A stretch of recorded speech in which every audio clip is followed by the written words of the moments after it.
Hello, everyone. My name is Max Joseph. I'm with Awards Radar, and I'm here with Tony winner, Emmy nominee, who wrote the screenplay for this little movie that I'm off book for, and it's called Tick Tick Boom. And I'm so excited to introduce the brilliant Steven Levenson. Steven, how are you? I'm doing very well. I'm very happy to be here. Oh my gosh, me too. I'm thrilled. I think Tick Tick Boom was amazing. I'll gush in a second. Actually, I'm gonna gush now.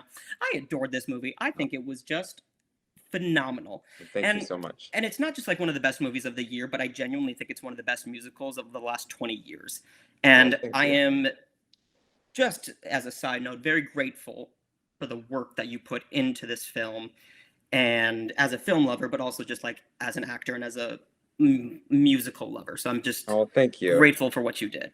Well, we made this movie for sort of for us Yeah, first and foremost, like the people that know and love Jonathan Larson, that know and love Tick Tick Boom, and that yeah, know and love theater, because we felt like if it doesn't speak to us, then it's not going to speak to anyone. It's sort of like we have to reach this community first. So that's very gratifying to hear. and succeeded you did. Thank you. So what was it like working just like in general on Jonathan Larson's Tick Tick Boom? Because most of us who are not like in the theater world, we know Rent. Yeah. So what was it like working on something and putting in one of his not as big shows into the world? What was it like to work on that and knowing that you have the name Jonathan Larson to work with? Because that's a lot of pressure, I guess. Yes, yes. No, it's sort of like when I wrote the first draft of the screenplay and wrote I did the cover page and it was like screenplay by Steven Levenson, music and lyrics by Jonathan Larson. It's like gulp. Yeah. Yes, because yes, he's a titanic figure in theater, and it was a huge honor, obviously, first and foremost, to get to be able to tell his story. I think I was really excited to tell this story Mm, because it's not as well known, right. this piece, obviously. And it's sort of, it's never received. Um, there's a three-person version that happened in 2001 off Broadway in Raul. New York. Yes, which is amazing and happened to coincide right with 9/11, Yep. tragically. And so, sort of, that production didn't really get quite, I think, the recognition that it deserved, or quite, it just was sort of subsumed in that moment. And the original solo show was, you know, a show that was seen by probably a few hundred people, maybe at most. It was performed Right. a handful of times. And there's something great, something Lin said at the beginning of this, which I thought was amazing, was sort of Rent for all of its. Rent is a show that changed my life and changed so many people's lives, but was ultimately an unfinished work. Right. It hadn't even started previews. Ugh. And Tick Tick Boom was a finished work. It was something that John had told this story, and so we can visit it and know what John wanted it to be. And there's something comforting about that, or something that feels like, well, we can take that vision and expand it, but we know what he might have wanted. Right. Yeah, I can't imagine working with Jonathan Larson's name at the title and having to be like, okay, so I got this too. Yeah, exactly. Woof. So I want to. We talked about like just like what it means, but I want to start somewhere kind of towards the beginning. Can you tell me about this secret workshop at the United Palace? Yes. Well, It feels very much, and I hate myself for saying this, but it feels kind of like the room where it happens. it's What? true. Tell me a little bit about that. Tell me your secrets. Well, the thing that Lynn said at the beginning of this process was sort of like, Lynn is very open about what he knows and doesn't know, which is one of the reasons he's such an incredible collaborator.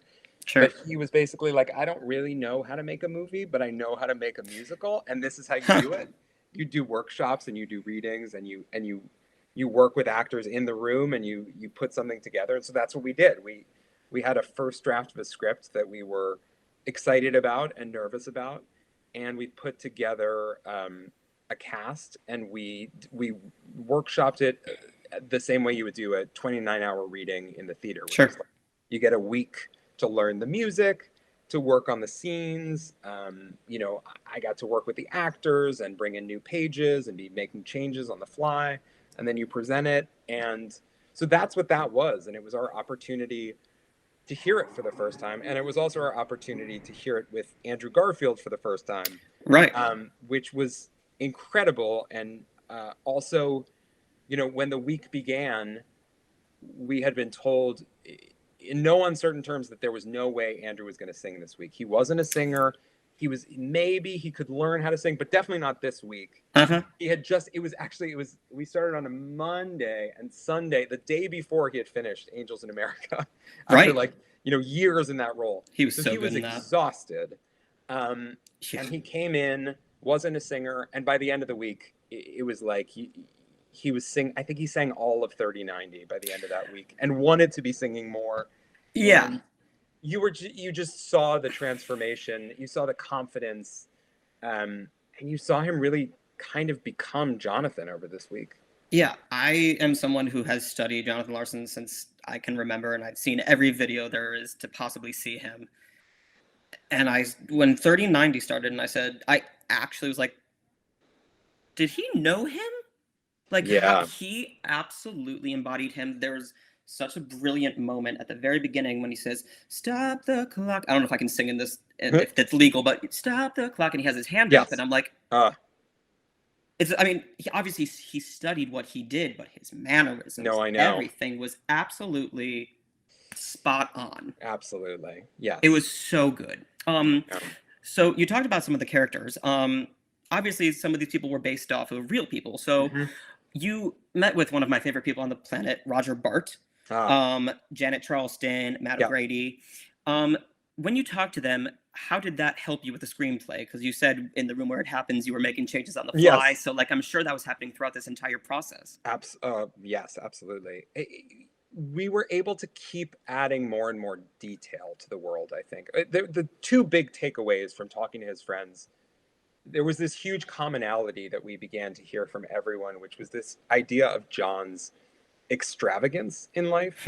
There was something, he would never just throw a dinner party. It was the peasant's feast, you know, and there were dozens of people there and tablecloths and candles, and he had no money and yet was putting together these elaborate parties. And you would never just go have lunch. It would be a picnic in Central Park with real silverware and cloth napkins, and like everything had to be a little bit heightened. There was a sense of drama about him, a sense of occasion, and everything. He just felt like this wonderful kind of Pied Piper figure in some ways. And the other thing that really kind of transformed the script, I feel like, was talking to Janet Charleston, and what we discovered, Janet was the inspiration for Susan. Right. And the way John had originally written Susan in the original Tick, Tick, Boom, the character of Susan is really deciding whether to stay in New York or move to the suburbs, is really her, whether to keep dancing or not. And then we met Janet Charleston, who's now, she was Jonathan's age. She still lives in the same rent-controlled apartment in New York City and is still dancing. Like, that is her life. She never gave it up. She never thought about giving it up. She had a different path than John. And that was suddenly like, oh, that's a much more interesting story. So that's why it changed. Yes. I was wondering that because I know the musical, and so I was curious. And feeling like this is not the story of the artist and the girlfriend. It's the story of two artists. And one of them, John was very upfront about the fact he wanted success. He wanted mainstream success. He wanted to be on Broadway.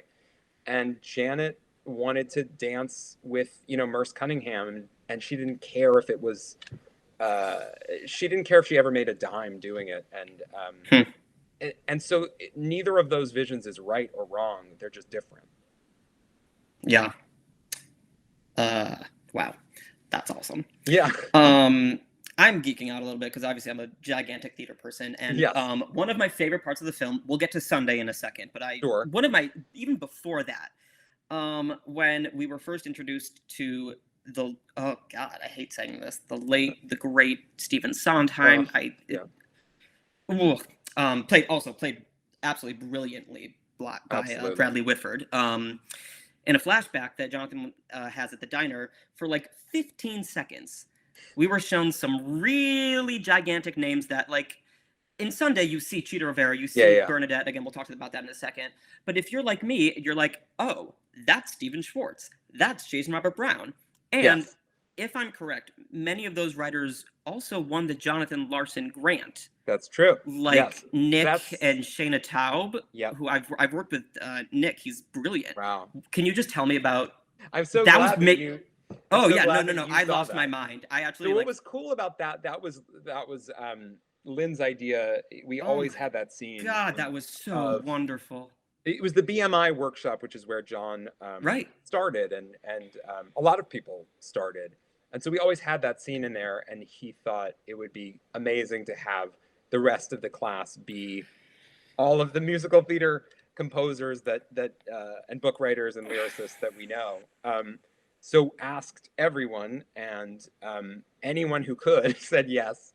And yeah, it's all of those people are in that shot, um, which we did on the very last day of shooting. That was our last day, Mm-hmm. which felt really magical because it was in the middle of COVID, and it was not an easy shoot because of that, obviously. Right. And it felt like these are the people who love Jonathan Larson and Stephen Sondheim as much as any of us does, and we got to sit there in the audience. I'm in that scene as well. Oh We no, got to sit there. I was like, Sure, do it I goes say that without he's saying. in it? But No, my mom was very excited. of But course. like to get to watch Jonathan and Stephen, like it felt like a weird kind of felt like an uncanny kind of moment, the synchronicity of it, you know. Yeah, and his manner, like the thing, I saw Steven speak once or twice, and like this whole thing that he was doing, I was like, Yes, no, I the, know. it Yes, was Bradley was very, amazing. it was just like Sunday. It was a really out of body experience for people like me, and I'm sure for people Totally. like you being in the room. Oh my 100%. Jesus, Moses. Oh, okay. So another change that happened that I really, really liked was "Come to Your Senses." Mm. Obviously, that's usually sung by one person. Um, Also, a shout out to Alexandra Shipp and Vanessa Hutchins. Mm. Dear Lord, why did you choose to make? I think I know the answer, but I'm curious, like the exact reason. Why did you choose to make it have both of them, and Well, like why? so Lynn and I kind of both thought that was a really smart idea, but it unclear what that would be. Yeah. And so I think I had the thought of, well, what if she's singing it to him and Caress is singing it to him? And then Lynn had the further thought of, what if it's on the roof? Which I was like, that sounds crazy. It worked. Then, but like, Oh my God, did it work? I loved. So it was a really good example of like the way collaboration works. You know, it was like all of our ideas kind of came together to make that moment. Love it. I have a couple more questions because I could go on for days, but I know that we're on a time crunch. Yeah. Why did you put Boho Days in? I'm very happy you did, because there's been iterations where it's not in, and I think it's one of the best songs in the show, and it was also such a delight in the movie. It like showed that now that you talked about that festive part of him. Yeah, exactly. I'm like, oh my God, it shows who he is. We kind of took it as a challenge. We looked at all of the songs that were in Tick Tick Boom that had been in any iteration of Tick Tick Boom, and there were a lot of them, and it was our challenge was, how do we get all of them into the movie? We wanted to get as much of it as possible, and the game was like, well, how do you get each of those in? And Boho Days was like, well, what if it's part of the party? Like, there were little we basically just wanted to get as much of that music in there as possible, and so that's an example of that. And it's so important because now people know these songs that Jonathan wanted the world to hear. Yes, exactly. Even in the credits, there was a song from the musical, I think you put in the credits, maybe? Was that? Yes, Green Green Dress. Yes, there was like a shortened version of that. Snippet of in the movie. Like, yes, there's little pieces of things throughout. There's like little Easter eggs. Yes, yeah. Thank you. The last couple of questions. Can you talk about, people always like say, like, what was the hardest part? But I'm like, what's the most memorable and joyous part of this process, and specifically working in the Library of Congress? Well, that the most joyful part, because those moments of discovery are like, that's why we do this. That's why. Right. But at the Library of Congress, we were there with Jen Tepper, who's a brilliant. Yeah, Well, 54. yes, she is incredible and knows everything about everything. Yes, she does. Especially Jonathan Larson. Yes, she does. And so she steered us toward this song from Superbia called Sextet, which is in the middle of the movie. We'd never heard it before. I don't think most people in the world have ever heard it before. I definitely didn't. And so it was on this little compact disc of a live recording of it from a workshop, probably in the 80s, I would guess. And we heard the lyrics, and that, you know, everyone who ever has or ever will be anyone will be there. And we were like, well, that's what it feels like to have a workshop of your musical. Yes. And I still get chills thinking about, it was just like, well, that's in the movie. And it just was such an amazing feeling of this song that had been covered in dust for decades. And then getting to see that, like, I remember in the first workshop, getting to hear a group of actors sing that song, and like Alex Lacamoire reorchestrating the song. And it's like, kills everything. It shows how this art form can come back to life, and it can be reimagined and reborn. And it was very moving. Yes. Oh, God. That's so cool. All right. My last question is the most vital. Yes. I've never asked a more important question in my life, so I hope that you're ready. I can't wait. When you filmed Sunday, yes, did you all say to yourself, okay, now how are we going to make absolutely every person who grew up in the theater sob uncontrollably? Oh, I know. Let's bring in Cheetah. Let's bring in Brian Stokes Mitchell. I nearly fainted when Bernadette Peters appeared in the song Sunday. Andrew even did like the Bernadette thing. I know. That of the song of Sondheim's birthday between her and Mandy Patinkin. Yeah, you got it. Are you kidding? Yeah, the touchstone for that was Lin in high school. He was this person. He was at the midnight screening the first night of the movie Chicago at the Ziegfeld Theater, packed with other theater kids. And when Cheetah Rivera appeared in her cameo, the theater went batshit. And it was like, I want to take that moment and multiply it by, like, I want to give theater people the feeling I had. And that's what that is. So it's really like, that was us doing what it feels ridiculous that people let us make that because it just felt like fun, you know? But it felt so symbolic because of, you know, we had two of the Schuyler sisters, and it's kind of like what Jonathan never got to do, but maybe he inspired. Yes. Well, and that was sort of the underneath that sort of fan element was the feeling of, if you see the video of Boho Days or Tick Tick Boom, it's just John singing that song Sunday at a piano by himself. Yep. And the idea of getting to give him the best actors in the world to sing that song and orchestrate it for them, and to get those harmonies, and not only the best actors that he would, he could never have imagined Bernadette Peters. Or he could have because I'm sure he did. No, from what you're saying. But he would have been delighted, you know. And then to have people that he would not have known because they weren't around yet, but they wouldn't really exist without him. So all of that felt like a way of making it this kind of cosmic moment. And it had that perfect mix of, oh my God, I'm gonna die because I'm losing my mind, and look what he did. Yeah, totally. Kind of like what Sondheim has done. Yeah, exactly. It's like Lin, and I don't mean, this isn't putting Lin down, and I'm sure it doesn't put anyone down. No one exists without Sondheim. No, I don't. I think Lin would agree with that. Yes. Yeah, I don't know him. Listen, he's one of my favorites. Yeah. And I think Jonathan Larson also has that effect. Absolutely. Thanks, Max. We have to wrap up. Oh yeah, I was about to do the closing. I'm so sorry. I need to shut up. No, this is amazing. I'm so sorry. Okay.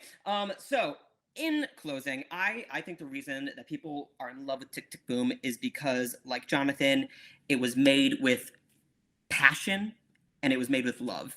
And again, I just want to say thank you for all you have done for this film, not just for all that you've done in the film, but for the theater community. Thank you. I cannot wait for Fiddler on the Roof. The Jew in me, which is 100% of me, is losing my freaking mind. Yes. Congratulations on the Thank film. you so much. I wish Thank you. years of success, health, laughter, and happiness, my friend. Thank you so much. I really appreciate it. This is super fun. Thank you. Awesome. I'm so glad. Thank you for hanging out. Yes, of course. Okay. Bye. Bye.